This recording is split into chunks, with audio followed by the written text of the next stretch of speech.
오늘 말씀의 제목은 하나님의 방법대로 살아가는 삶입니다. 영국에 존 뉴튼이라고 하는 사람이 살았습니다. 이 사람은 11살의 나이에 배를 타는 선원 생활을 시작했습니다. 그가 몸담고 일했던 곳은 그의 아버지가 소유하고 있던 노예선이었습니다. 그 배는 당시에 아프리카에서 흑인들을 잡아다가 미국에 있는 노예 상인들에게 팔아넘기는 그런 일을 했습니다. 그리고 나중에는 이 존 뉴튼 이 사람이 그 배의 선장이 됩니다. 한때 이 사람은 군인이 되는 것이 소원이었습니다.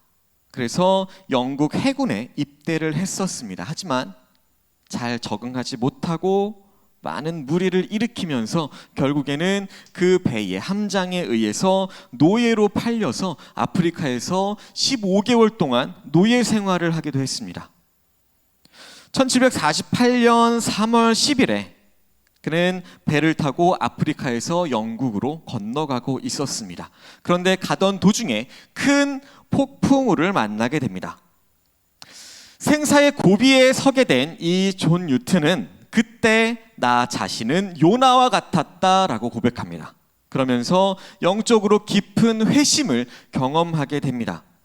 그는 그날을 영적인 출생의 날이라고 스스로 그렇게 삼았습니다. 그 후 이 사람은 자신의 삶을 예수님께로 돌이켰습니다. 그리고 그때부터 헌신의 삶을 살아가기 시작합니다. 노예 해방 운동에도 적극적으로 참여했고요.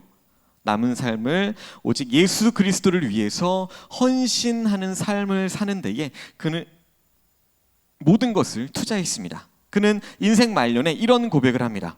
나의 기억력은 다 쇠퇴하였다. 하지만 두 가지 사실만큼은 결코 잊을 수 없다. 그것은 나는 큰 죄인이며 예수 그리스도는 완전한 구세주라는 사실이다. 흑인이라는 이유만으로 노예로 팔아넘기는 그런 파렴치한 행위, 이것은 사람으로서는 하지 말아야 할 일에 속합니다. 끔찍한 악행이었습니다. 이것은 이 존 뉴튼이라고 하는 사람이 얼마나 악한 삶을 살아왔는지 잘 보여줍니다. 하지만 그랬던 그가 예수님을 만나게 됩니다. 그러면서 자신의 삶을 돌아보고 하나님께 또 이런 고백을 하게 됩니다. 나 같은 죄인 살리신 주 은혜 놀라와. 잃었던 생명 찾았고 광명을 얻었네. 큰 죄악에서 건지신 주 은혜 고마워. 나 처음 믿은 그 시간 귀하고 귀하다. 좀 전에 우리가 불렀던 찬송가가 바로 이 존 뉴튼의 신앙 고백입니다. 이 한 사람으로 인해서 얼마나 많은 노예들이 그 가슴 속에서 얼마나 많은 피눈물들을 흘렸을까요? 때로는 남편과 아내를 생이별시켰습니다. 또 부모와 자식 사이를 갈라놓았습니다. 그들의 가슴에 커다란 못을 박았고요. 눈에는 피눈물을 쏟게 했던 그런 사람이었습니다. 이런 잔인한 사람을 향해서도 하나님은 참고 인내해 주셨습니다. 이 사람은 우리들 기준에 보기에는 악인이었습니다. 그런데 만약에 하나님이 이 사람의 이런 행동들을 끝까지 참아주시지 않고 그 즉시 심판하셨다면 어떻게 되었을까요? 아마 예수님을 만나고 변화된 그의 모습을 우리의 역사에서는 찾아볼 수 없게 되었을 것입니다. 우리 또한 방금 전에 불렀던 그 찬송가를 결코 부를 수 없었을 겁니다. 오늘 본문 9절에 이렇게 말합니다. 오직 주께서는 너희를 대하여 오래 참으사 아무도 멸망하지 아니하고 다 회개하기에 이르기를 원하시느니라. 하나님께서 이렇게 오랫동안 참아주시는 이유가 무엇이라고 말하나요? 우리가 아무도 멸망하지 않고 다 회개하여서 구원에 이르도록 하기 위해서라고 말합니다. 오늘 본문의 말씀은 당시에 여기저기로 흩어져 살고 있던 디아스포라, 그들에게 주신 말씀입니다. 그들은 복음 때문에 많은 고난과 핍박을 당했어야만 했습니다. 그리고 앞으로 더 무서운 박해를 당할 것이 뻔했던 그런 시대에 그들은 고통으로 날마다 신음하고 있었습니다. 이러한 상황을 만난다면 대개의 사람들은 같은 반응을 보입니다. 이렇게 탄식을 할 겁니다. 하나님, 예수님은 우리가 믿는데 왜 우리가 이렇게 많은 핍박을 받아야 합니까?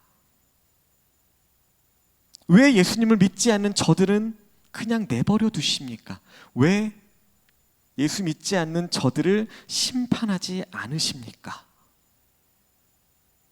하지만 베드로는 고난을 당하고 있는 성도들에게 편지를 보내면서 오래 참으사 이렇게 말씀하고 있습니다.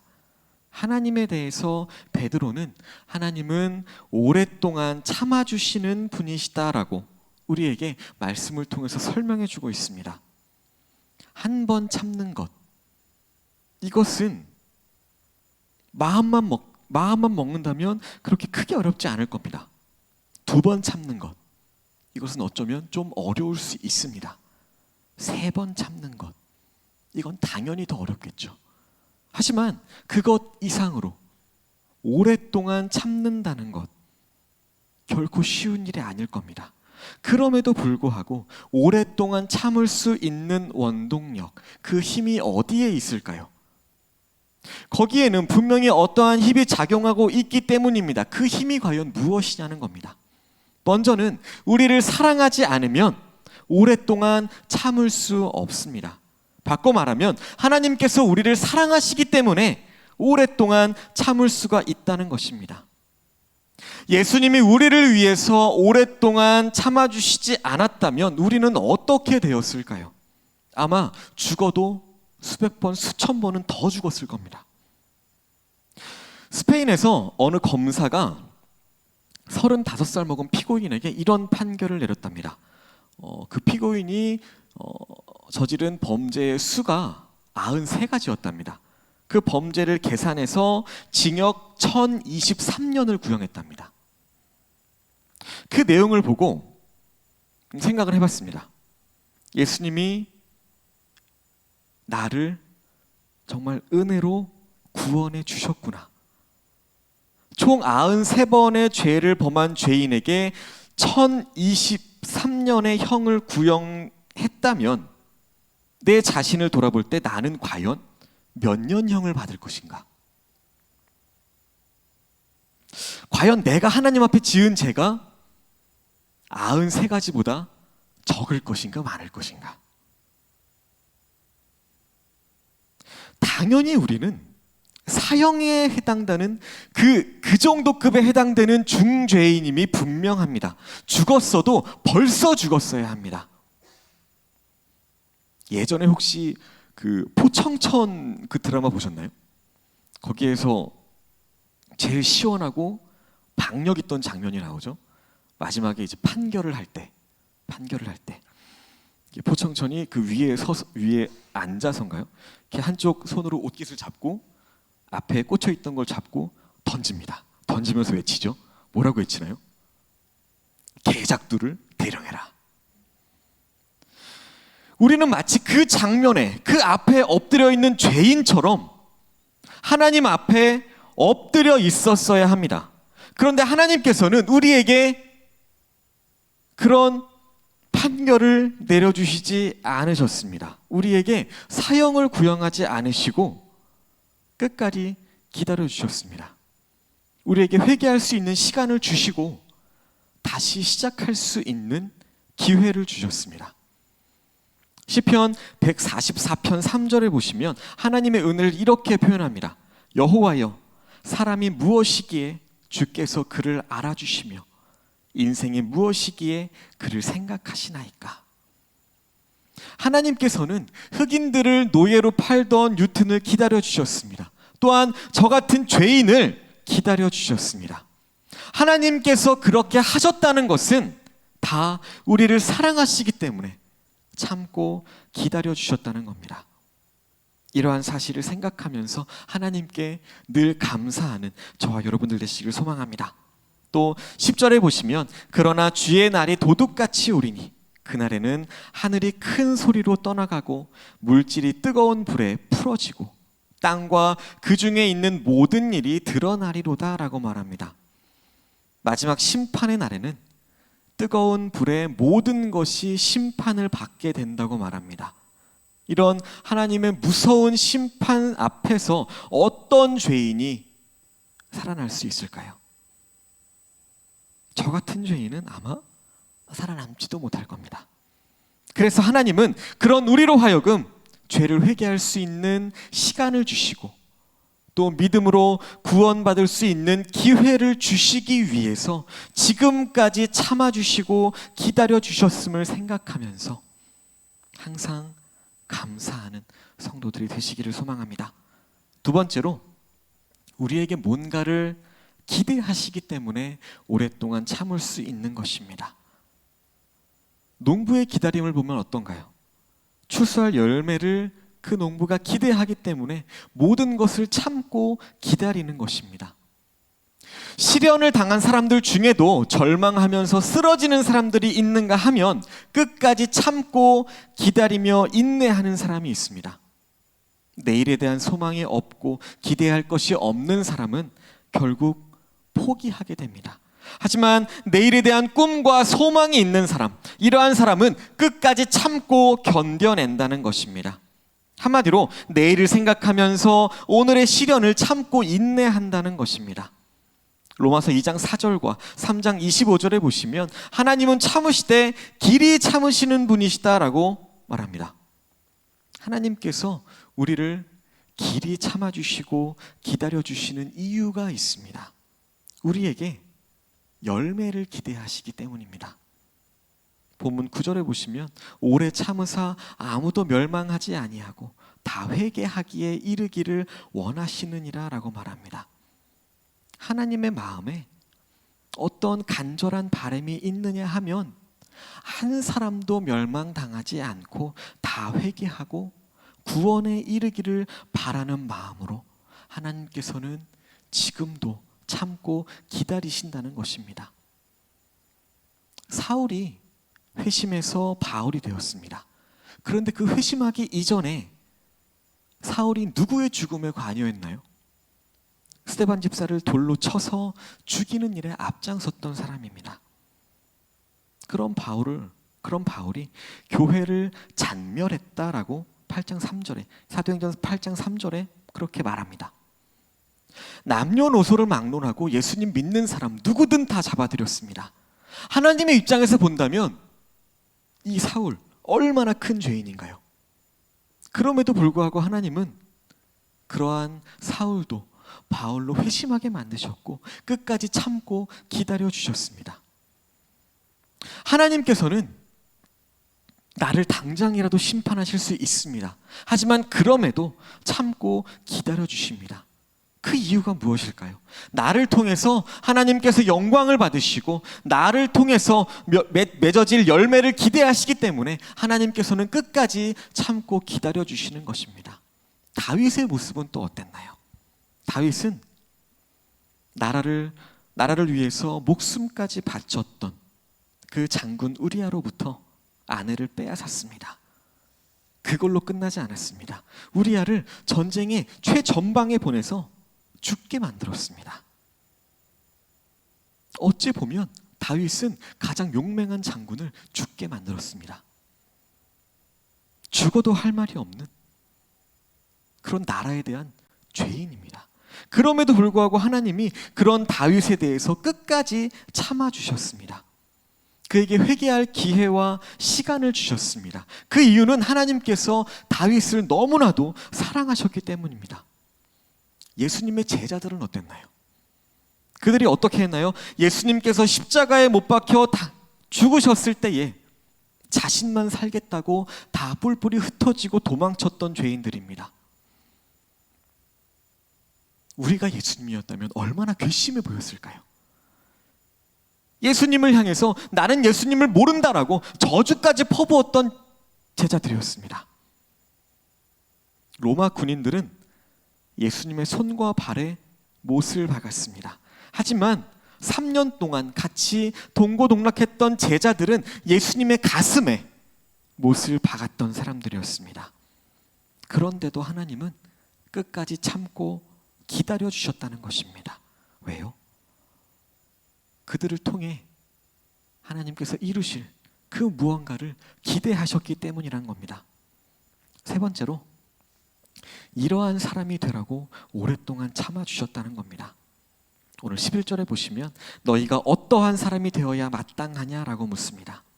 이렇게 하나님이 참고 또 참고 끝까지 우리를 사랑해 주시는데, 그렇다면 우리는 어떠한 사람이 되어야 마땅하겠느냐라는 것입니다. 11절과 12절에 보시면 거룩한 행실과 경건함으로 하나님의 날이 임하기를 바라보고 간절히 사모하라라고 말합니다.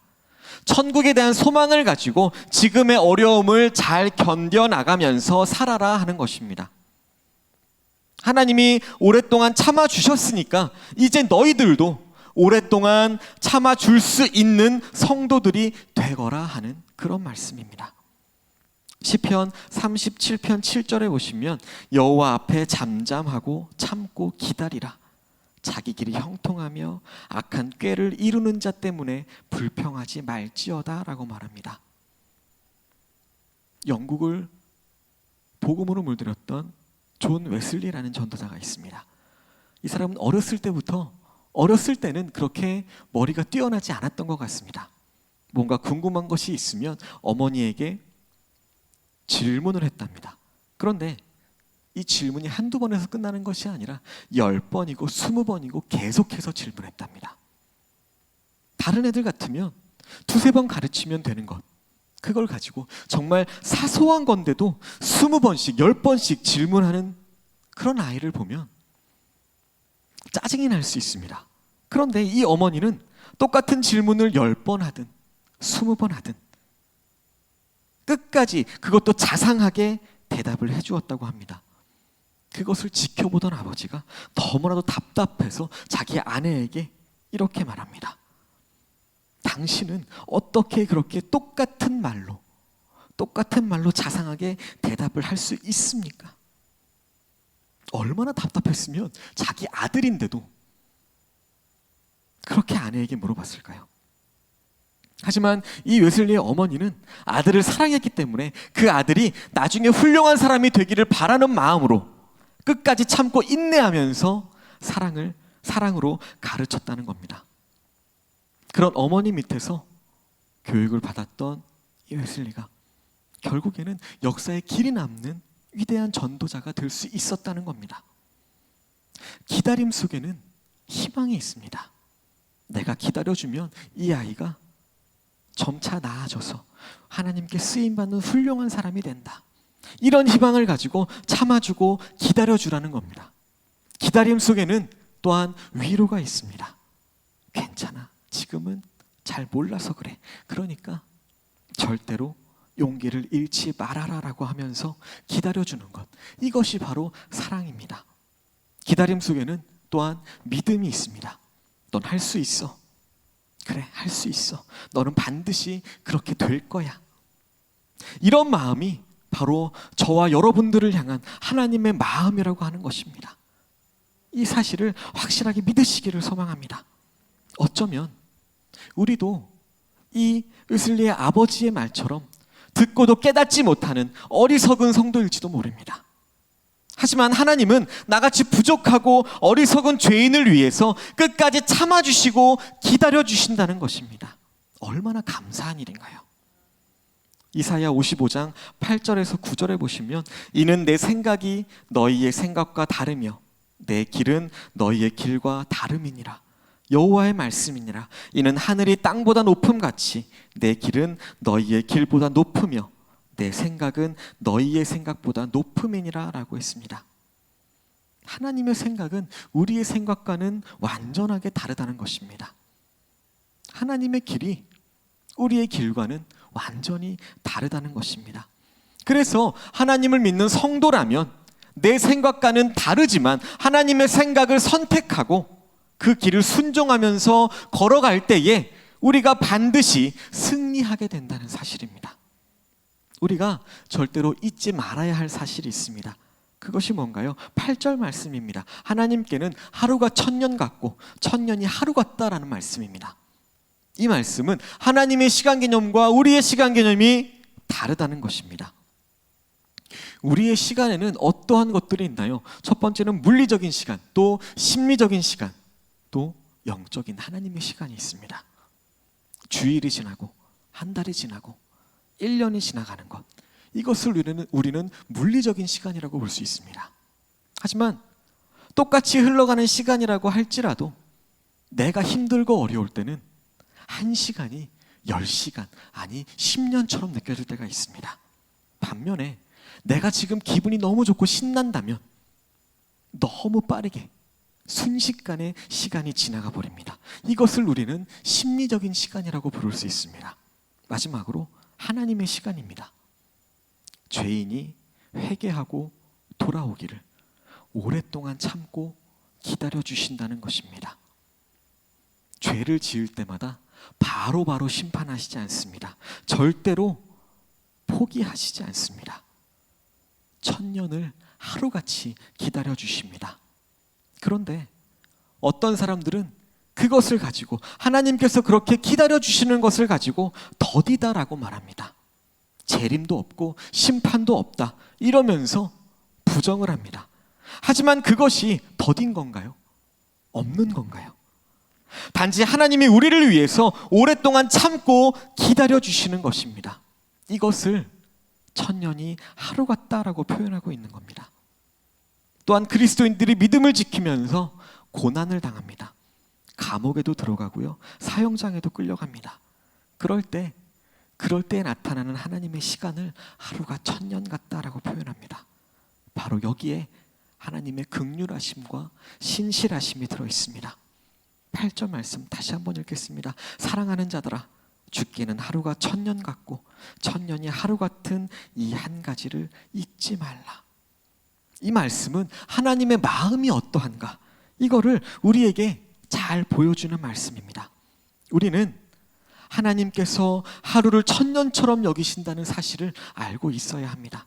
이것은 우리를 사랑으로 기다려주시는 하나님의 마음을 보여주고 있습니다.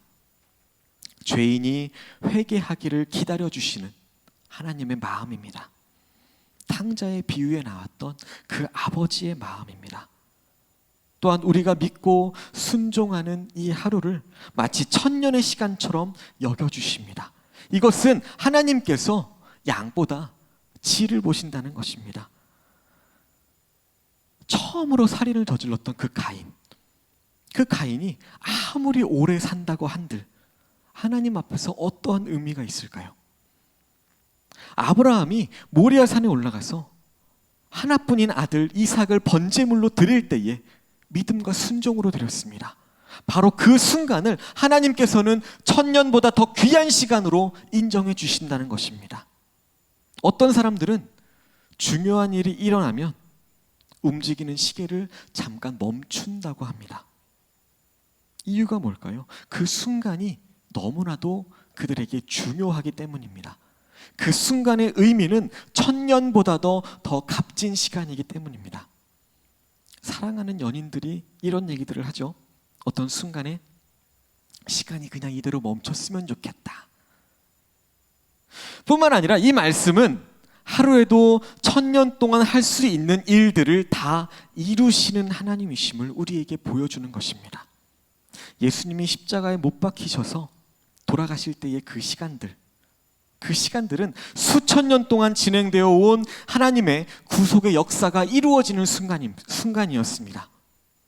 그래서 그 십자가에서의 그 몇 시간이 수천 년 동안 이어져 온 그 시간보다 더 귀하다는 겁니다. 또 1000년이 하루 같다라고 말씀하셨습니다. 하나님의 사랑은 1000년같이 긴 시간도 마치 하루처럼 기다려주신다는 의미입니다. 음녀였던 아내 고멜을 오랫동안 찾아다닌 호세아처럼 하나님의 사랑은 마치 1000년을 하루처럼 기다려주신다는 것입니다. 1000년 동안 진행된 모든 것도 단 하루에 이루실 수 있는 하나님이십니다. 1000년도 하나님의 평가에 따라서 짧은 하루가 될 수 있다는 사실, 그 사실을 우리는 알고 있어야 합니다. 그렇다면 우리도 하루를 천년처럼 살아야 합니다. 시편 84편 10절에 보시면 주의 궁정에서의 한 날이 다른 곳에서의 첫날보다 나은즉 악인의 장막에 사는 것보다 내 하나님의 성전 문지기로 있는 것이 좋사오니 라고 말합니다. 우리가 하나님 앞에 나와서 예배를 드리는 이 짧은 시간이 세상 안에서 죄를 짓고 살아가는 그 첫날보다 더 귀하다는 것입니다. 이런 시간의 소중함을 알고 우리는 하루하루를 소중하게 여기며 살아가야 한다는 것입니다. 어떤 사형수가 그가 있던 형무소의 시계가 잘 맞지 않는 것을 보고 소장에게 편지를 썼답니다. 소장님, 이 시계를 좀 제대로 맞춰주십시오. 국제 표준 시간에 맞게 정확하게 맞춰주십시오 라고 편지를 썼답니다. 그랬더니 그 소장이 바로 그 시계의 시간을 고쳐주었답니다. 왜 사형수가 그런 편지를 썼을까요? 그에게는 마지막 남은 1분 1초가 너무나도 소중했기 때문입니다. 우리의 삶에 남아있는 그 시간, 그 1분 1초도 얼마나 귀한 시간인가요? 그래서 우리도 하루를 천년처럼 여기면서 살아가야 한다는 겁니다. 하루를 천년처럼 살아가기 위해서는 우선순위를 정해야 합니다. 중요한 일을 먼저 해야 합니다. 꼭 해야 할 일, 그것도 하나님께서 기뻐하시는 일을 우리는 먼저 해야 합니다. 하나님께서 원하시는 일부터 순서를 정해서 우리는 행해야 합니다.